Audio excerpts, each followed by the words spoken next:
Terra de Ninguém. Masculinidade reimaginada, deturpada e difamada. Jack Donovan. Este não é um audiobook nem nada do tipo. É uma análise onde faço reflexões minhas acerca da obra em questão. Posso inclusive fazer ilações, comparações e exemplificações para com a política do dia, cultura ou eventos atuais. É uma tradução minha do original em inglês, por isso pode conter pequenas incorreções, mas que não comprometem a compreensão da obra no seu todo. O autor é escritor, palestrante e pensador filosófico acerca da masculinidade e do papel do homem na sociedade moderna.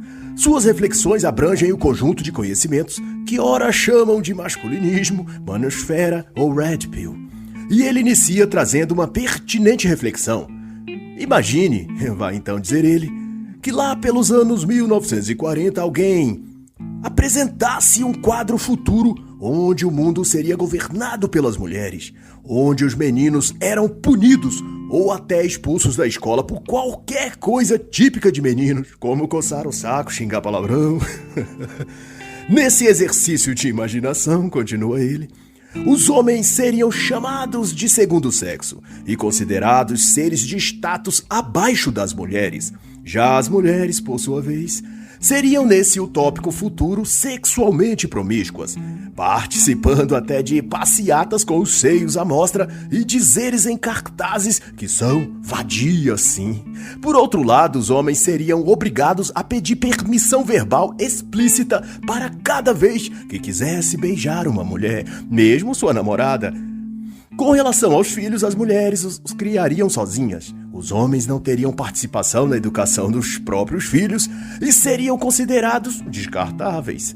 Se essa história fosse contada para alguém anos atrás, a pessoa seria zombada e diriam que tinha uma imaginação fértil, que deveria até escrever ficção. No entanto, essa bizarra descrição do futuro já é real. O mundo atual já se encontra sob esse cenário e é uma verdadeira terra de ninguém.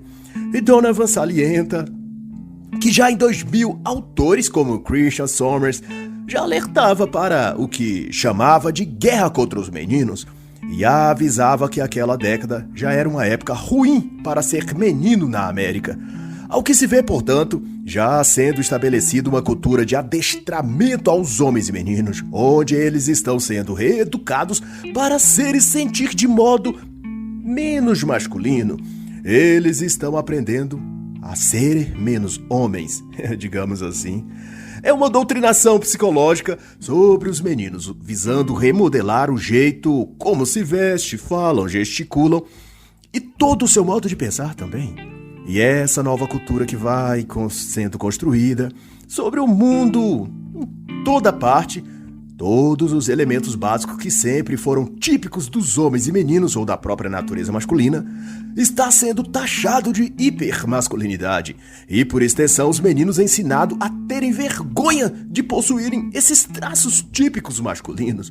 Dentre diversos males que essa reversão da masculinidade provoca, está que buscando refúgio psicológico, os jovens meninos vão se viciando em pornografia, videogames ou drogas e bebidas como forma até de fuga psicológica, ao passo que para exterminar de vez a mente desses jovens é reivindicado pelo mainstream político, jornalístico, de cinema e todo outro que as mulheres tenham ainda mais espaço e destaque social, cultural, na educação, no mundo profissional, jornais como o The Atlantic ou programas feministas como o de Oprah Winfrey, que já destacava em suas publicações ou entrevistas desde 2010 pautas chamadas o fim do homem, a era pós-industrial das mulheres, ou dizendo que as mulheres virarão este mundo para o lado correto. É uma guerra silenciosa, ou nem tanto assim silenciosa, pela tomada das mulheres de tudo no ambiente social. Exemplo, em fevereiro de 2022, em plena tensão global pela covarde invasão russa à Ucrânia, grupos identitários nos Estados Unidos faziam pressão ao inegúmeno presidente Biden acerca de uma nomeação para a vaga na Suprema Corte americana. Os grupos feministas exigiam que ele nomeasse uma mulher negra para o cargo, ou seja, é preciso que seja mulher, e ainda que seja negra. E se caso tiver uma mulher branca, ou um homem amarelo, verde, azul, ou outra merda mais qualificado e experiente para o cargo, ele não poderia ser indicado? Não. A resposta óbvia é não. Esses grupos de interesse não querem os melhores nas melhores funções. Eles querem pintar um arco-íris em tudo, ou encher tudo com representantes de suas idiosincráticas formas de pensar e ser. De modo que o que ganha notoriedade e destaque não é a competência, mas o gênero, o tipo sexual. Se tem pênis é mal, se tem vagina é uma deusa empoderada. E se tiver vagina e for negra, aí já sobe logo para o nível de criadora do céu e da terra, de luz que veio ao mundo para iluminar a todos, de grande arquiteta do universo, sei lá.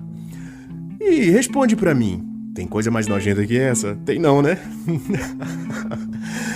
Para o Newsweek, uma publicação sua de fevereiro de 2010 e Los Angeles Times em setembro de 2011, os homens ainda estavam falhando com as mulheres. Segundo as respectivas matérias, os homens, diziam as publicações claramente misândricas, ainda conservam suas posturas machistas, fazem poucas atividades domésticas e rejeitam trabalhos e empregos que eles consideram femininos, como nos setores da moda e beleza, maquiagem, salões de beleza, etc.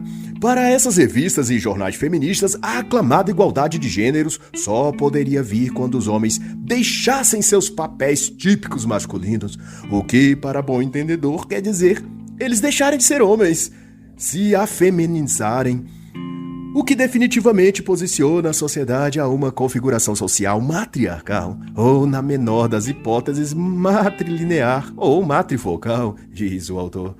O que na prática quer dizer que toda a cosmovisão moderna e toda a conjuntura política, econômica e social no geral terá os tons e cores que as mulheres determinará, os tons e cores que elas escolherem. Homens e masculinidade serão coisas ultrapassadas, considerados erros e defeitos já corrigidos da máquina social. A masculinidade está sendo ensinada às novas gerações de meninos e meninas como um acidente de percurso, um bug da Matrix, que foi ou está sendo corrigido. Mas eis a reflexão. No mundo dirigido e guiado por um crivo moral e social que domesticou e anestesiou a masculinidade, para onde ou para que destino esse barco está sendo guiado? Aonde chegará uma sociedade que castrou seus homens? Nesse panorama, está claro que a masculinidade adaptada ao futuro é tudo menos masculinidade. É, no mínimo, uma doce, suave e delicada feminilidade, só que exercida por homens. E Donovan irá chamar essa remodelação social de masculinidade reimaginada. E sua interpretação é que se está estabelecendo novos parâmetros e limites para os homens em geral. As formas e modos como os homens se expressam, seus hábitos de fala e comportamentos estão sendo boicotados, impedidos de se manifestar. É literalmente um processo de esterilização do masculino. Jack Donovan compara aquários ou habitats artificiais criados para domesticar em cativeiro espécies naturalmente selvagens. Acontece que gatos e cachorros são fáceis de domesticar, mas leões, ursos e águias, que correspondem mais à natureza viril do homem, são seres bem mais complicados para se manter em cativeiro. Mas durante muito tempo, essa natureza viril masculina pode ser ou não contida, mas equilibrada e sob controle por meio das válvulas de escape sociais incorporados naturalmente nas sociedades modernas, como esportes, por exemplo, que foram sempre estímulos para que os homens exteriorizassem seus impulsos mais indomáveis. À medida, porém, que o esporte fornece elementos de competição, de conflito, disputa, ele atende à necessidade masculina de expressar essa força primordial. Em outros tempos, digamos assim, isso era expressado por meio das guerras de um povo ou tribo contra outra. Mas ao passo que a modernidade civilizou os povos e reduziu as formas de combates diretas entre dois exércitos, os esportes puderam substituir e aplacar um tanto desse ímpeto do guerreiro que jaz no interior de cada homem. E outra boa válvula de escape são os empregos e trabalhos que supõem desafios aos homens, ou até algum grau de perigo ou risco. Ao executar tarefas difíceis e arriscadas, a sensação de cumprir algo importante e necessário e que demanda a perícia, a coragem e a técnica, esses homens vislumbram ou revivem algo peculiar de suas naturezas, o ímpeto da guerra, a bravura do guerreiro, a força motriz da masculinidade. Contudo, à medida que os trabalhos também vão sendo domesticados, no sentido de que máquinas, robôs ou sistemas de automação substituem as tarefas mais dinâmicas ou desafiadoras, daí só resta aos homens trabalho sem nenhuma significância para o seu instinto e vocação guerreira natural. E Donovan usa os seguintes termos para explicitar esse processo de mudança sociocultural. Segundo ele, a Revolução Industrial afastou os homens de ofícios física e mentalmente envolventes e substituiu esses ofícios por trabalhos e tarefas simples, que exigiam pouca habilidade ou pensamento. E cada vez mais o trabalho parecia-se com submissão. A masculinidade, conclui ele, tornou-se virtual, simbólica e, portanto, substituível. A tendência que o autor enxerga é disso piorar, e os empregos do futuro, nas palavras dele, hão de deixar os homens mortos interiormente. O que atende, seja como for, à agenda feminista padrão, que pretende já a dissolução da masculinidade por completo. E aquilo que suas narrativas e cooptação política não puderem fazer, nesse aspecto, a ciência modernista ou a tecnologia farão. Mas tudo, é claro, em nome da justiça social e da igualdade entre os sexos. Mas ocorre que declarações desse tipo não passam de frases de efeito, de palavras gatilho que despertam nos grupos militantes de mulheres feministas um comando de ataque a tudo que tenha algum traço ou resquício de masculinidade. E graças a esses tipos de ataques camuflados, muito do que era típico dos homens ou de um sentido mais elevado para eles foi sendo destruído e depois refeito sob aspectos totalmente femininos ou feministas.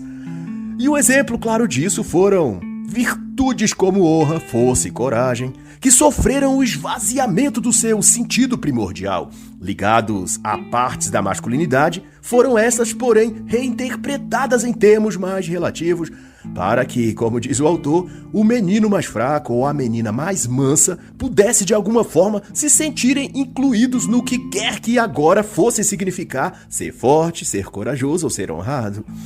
É um faz de conta cultural que só não está escancaradamente desmascarado porque a própria masculinidade já se tornou ela meramente simbólica. Logo, qualquer coisa que se quiser tirar do padrão masculino e dizer que representa homens e mulheres, ou apenas as mulheres, qualquer algo assim irá também funcionar, pois ninguém tem já há tempos uma noção clara e definida do que é ser masculino e dos elementos biopsicológicos que o compõem. Tudo está diluído na cultura líquida moderna, usando termos de Zygmunt Bauman, que tudo pode conter ou estar contido em padrões opostos, inversos, paralelos, mistos, não faz diferença. Como Dalrymple também descreveu, no mundo assim, qualquer coisa serve. E tão profundas foram essas mudanças socioculturais que o próprio termo virtude foi desconectado de sua raiz na masculinidade.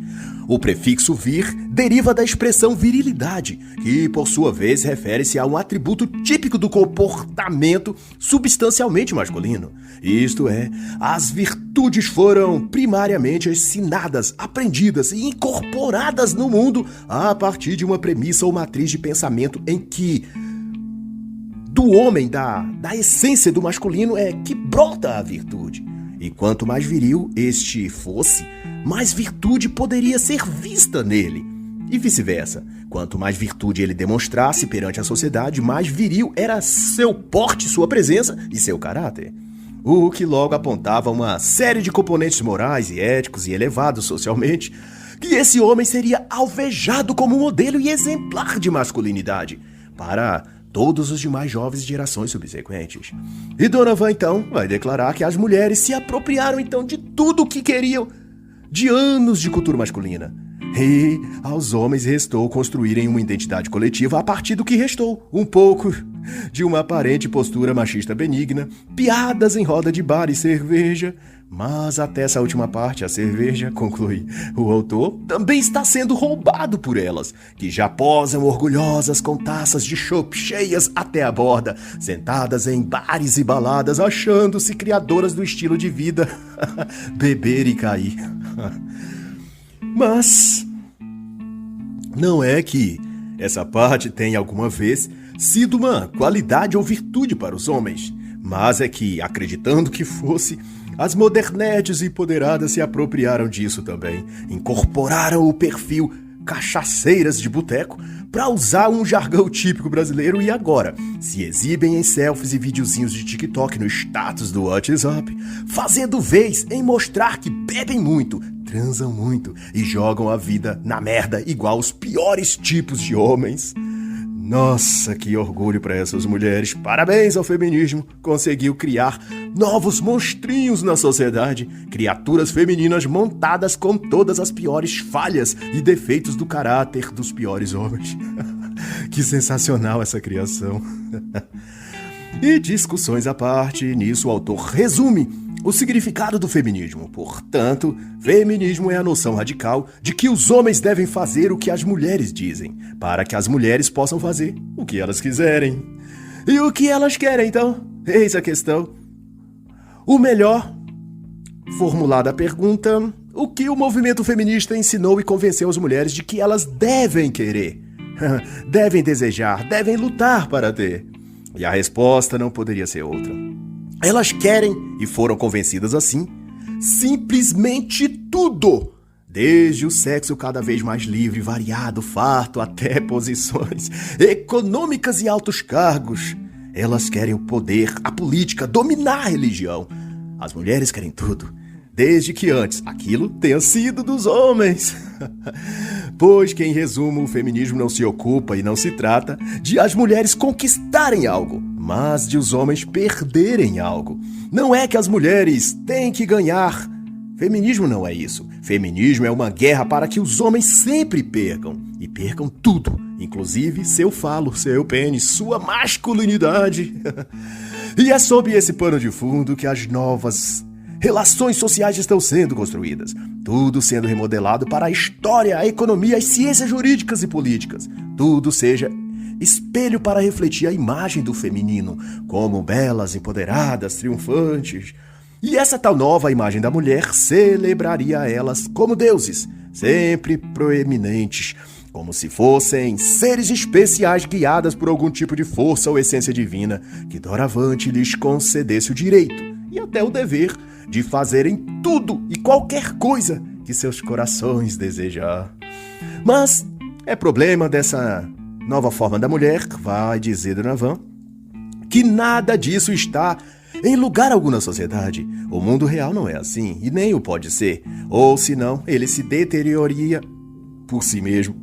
É preciso sensatez e equilíbrio na natureza e, portanto, superdimensionar o papel de quaisquer dos lados, do homem ou da mulher, traz prejuízos no corpo social como um todo.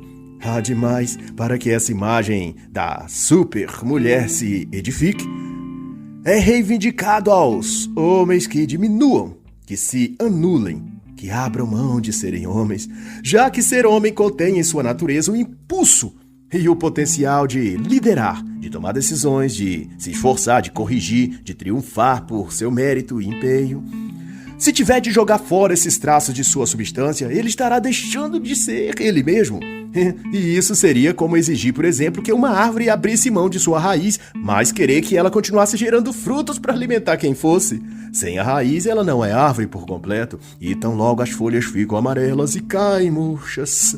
Seu tronco seca e ela toda apodrece desde dentro, fica oca, e o vento a derruba no chão. E a consideração seguinte, de Jack Donovan, é de que o tal novo jeito das mulheres exige um novo jeito dos homens, e este quer dizer de a masculinidade ser repudiada até pelos próprios homens, fazendo sentirem vergonha de aspectos típicos de sua natureza. Tudo é rotulado como herança do patriarcado, fruto do machismo e blá blá blá. E com isso, certos tipos de homens vão de fato aderindo a esse novo modo de ser masculino. E os homens, especialmente os jovens, tadinho dos jovens, vão absorvendo características de personalidade mais sensível, delicada e suavizada. Em outras palavras, subservientes às mulheres e à agenda feminista, por consequência. Esses são, portanto, os princípios básicos de uma masculinidade reimaginada. E, por efeito, tem gerado muitos jovens do sexo masculino declarados pró-feminismo. Acham que feminismo se trata de direito das mulheres, quando na verdade nada mais é do que senão tirar todos os direitos dos homens, sobretudo o de ser homem. E daí se agrava toda a decadência do Ocidente, de que já não se tem apenas os grupos ativistas de mulheres feministas se empenhando contra o homem comum hétero, mas já se forjou na sociedade também grupos de homens dissidentes da masculinidade, os que desertaram de seu lugar mental de ser masculino e de então se lançam em ataques e histeria militante como homens pró-feministas, o que no fundo não passa de um Zé Ninguém. Alguém que se rendeu por pura covardia e conveniência à cultura e modinha da rejeição à masculinidade tradicional, que eles chamam agora de tóxica, pra ficar bonitinho na selfie, nas mídias sociais por aí. Esses Zé Ninguéms, como diz o autor, desceram tão baixo que renunciaram seu próprio senso de identidade. E uma pessoa que traiu e negou a seus próprios referenciais de valores, o que se pode esperar de bom dessas pessoas, desse ser humano. E é por isso que, para esses traidores da masculinidade, seja fácil se travestir das fantasias mal acabadas do ativismo LGBTQ, do feminismo, do progressismo, e no conjunto geral, a verdade é que a masculinidade deixou de ser uma propriedade masculina. Na realidade, até deixou de ser algo que se deve existir. A masculinidade está apresentada ao mundo como uma coisa tóxica, uma influência ruim, um capricho perigoso que alguns homens do passado exibiam por aí e que, graças ao esforço de valentes feministas, essa coisa maléfica já está a ser banida do universo. Há, de fato, pouquíssimos focos onde alguma chama de masculinidade ainda baila acesa, mas que já estão sob ataques feministas até que se apaguem de vez. O que breve ocorrerá, ao que se vê. E Jack Donovan, então, dirá que o desejo de reimaginar a masculinidade é um sintoma de escravidão. E esse cenário já de terror fica ainda pior, porque se as elucubrações de Donovan estiverem certas, o Estado, representante da segurança e da ordem na sociedade, agora detém e exprime o poder e a força que outrora se expressava na masculinidade. E à medida que o Estado cresce, mais poder ele toma para si e mais poderoso se torna para fazer o que ele quiser. E aí está a questão: o que o Estado quer? O que quer o Estado? O Estado quer empoderar ainda mais as mulheres. Eis a resposta, meu caro leitor. O Estado é um ente político. A política é regida por leis. As leis são atualmente e cada vez mais orientadas a sobreelevar as mulheres. Então, o resultado da equação é simples. O Estado é o novo marido da mulher. E juntos, eles zombam dos homens e os colocam à sua mercê. Cada homem será então chutado como uma bola velha num campeonato de futebol misândrico, onde jogam de um lado do campo o time das mulheres más e caprichosas e do outro o time do Estado grande e castrador. No fim, o homem bola murcha será chutado de qualquer jeito. Seu único refrigério é tentar adivinhar quem naquele momento terá um chute menos dolorido para saber ao final da partida quanto de Dorflex ele vai ter que tomar depois. Mas, para além da masculinidade estar sendo reimaginada ao longo das décadas, a masculinidade também vem sendo deturpada. Isso porque, apesar de todo o esforço feminista para reinterpretar o papel do homem e tirar tudo dele para transportar para as mulheres, ainda assim a lavagem cerebral não demoveu o espírito selvagem e guerreiro de todos os homens. Somente alguns, os mais jovens, absorveram a mentalidade de novo jeito masculino de ser, que é a efeminação ou feminização do homem.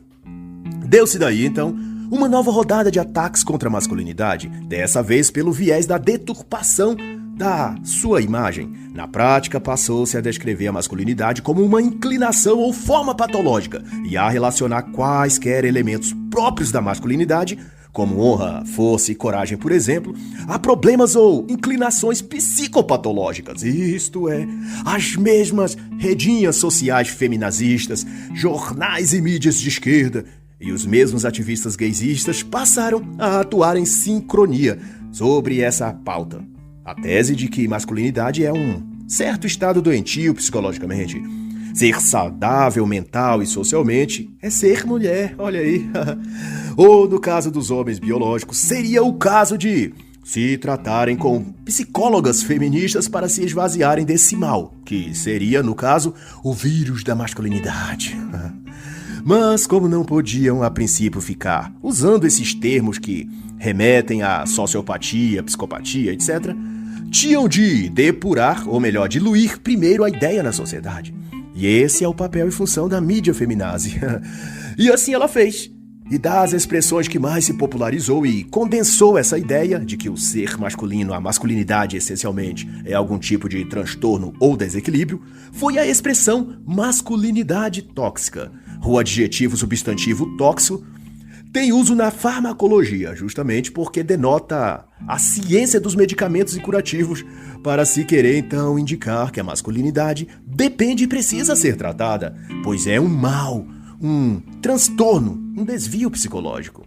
E uma vez que a masculinidade foi associado à toxicidade, se pôde daí denotar qualquer tipo de distúrbio para qualquer homem ou menino que tivesse padrões e comportamentos naturais de homens e meninos, havendo daí toda uma frota de especialistas, psicólogos, terapeutas, analistas da mente ou comportamento, tecendo teorias como que masculinidade geraria mais ansiedade nos homens, porque os colocava sob a pressão de ter de defender seu status quo diante da sociedade ou diante de outros homens. Ou então a tese de que a busca ou manutenção da honra masculina, muito ligada à questão da masculinidade, estaria impedindo o desenvolvimento psicológico, principalmente nas crianças e adolescentes do sexo masculino.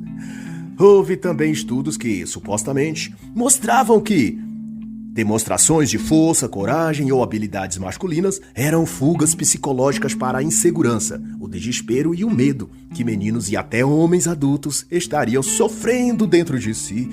E o que precisavam era de ajuda profissional para se libertarem da vontade de se encaixarem num padrão ou estereótipo masculino. E que podiam ser felizes com sua própria versão de si mesmo.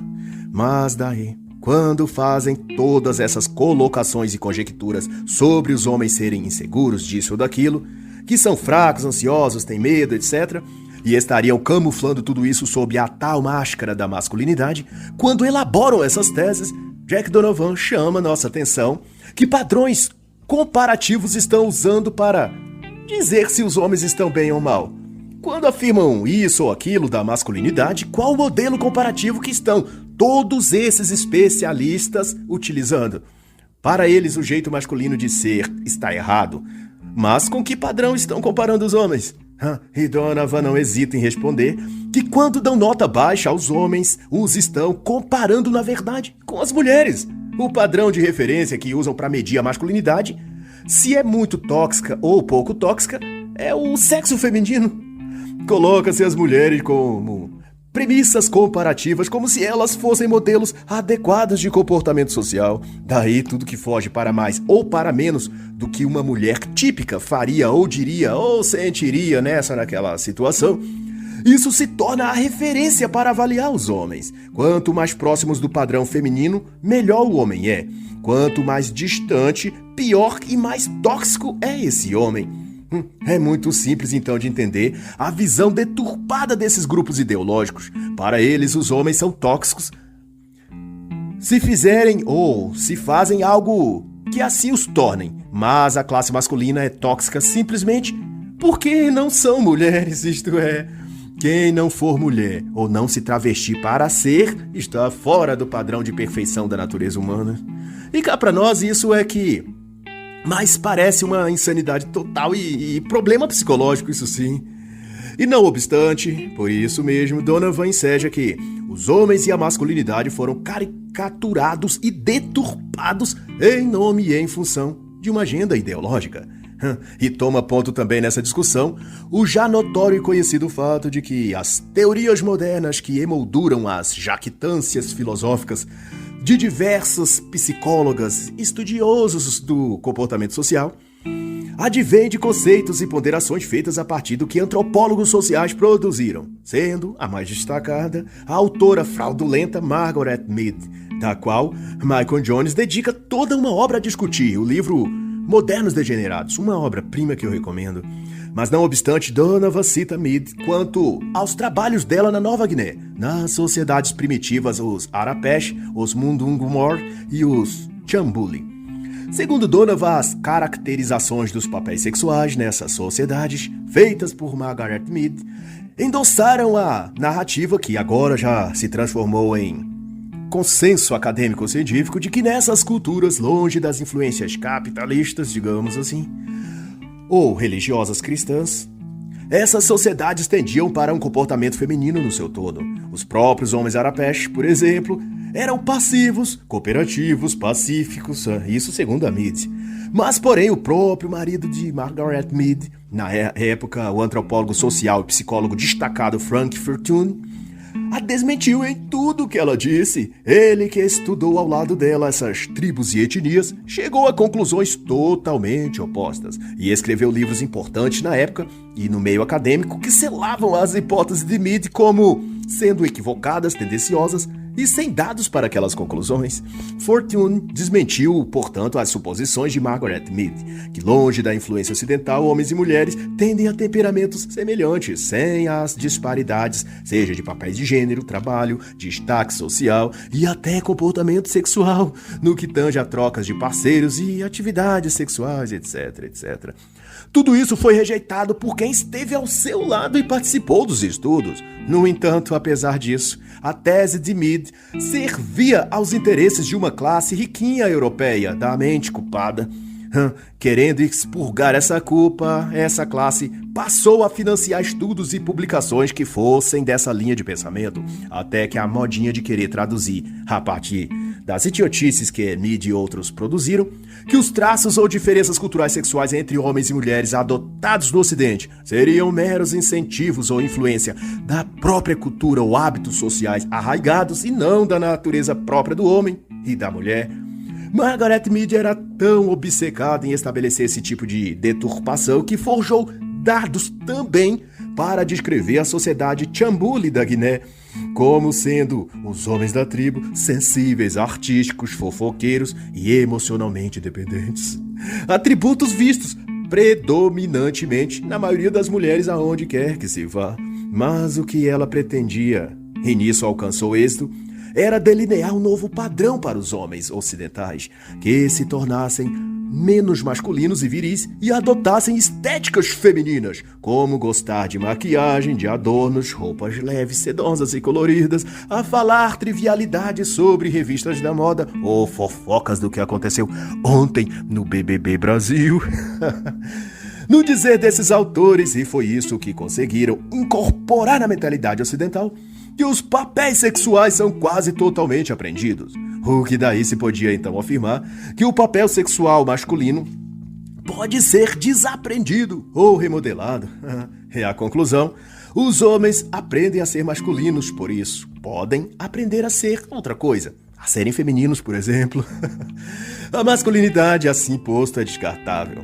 E é assim, de teoria em teoria, de tese em tese, que os reimaginadores sociais, como Donovan chama os que ficam pensando e engendrando formas de deturpar a natureza viril do homem, é de ponto em ponto que esses engenheiros sociais vão destruindo o masculino e reconstruindo outras coisas no lugar, reescrevendo a cada hora um novo jeito de ser homem, que a cada vez parece menos com um homem e mais com um Frankenstein travesti, vestindo salto alto, rímel e batom, mas ainda tentando convencer que é ainda a mesma poderosa criatura que encantou o público dos cinemas. Só rindo, meu amigo leitor, para não chorar. E assim encerra a análise da obra Terra de Ninguém, masculinidade reimaginada, deturpada e difamada, do célebre Jack Donovan.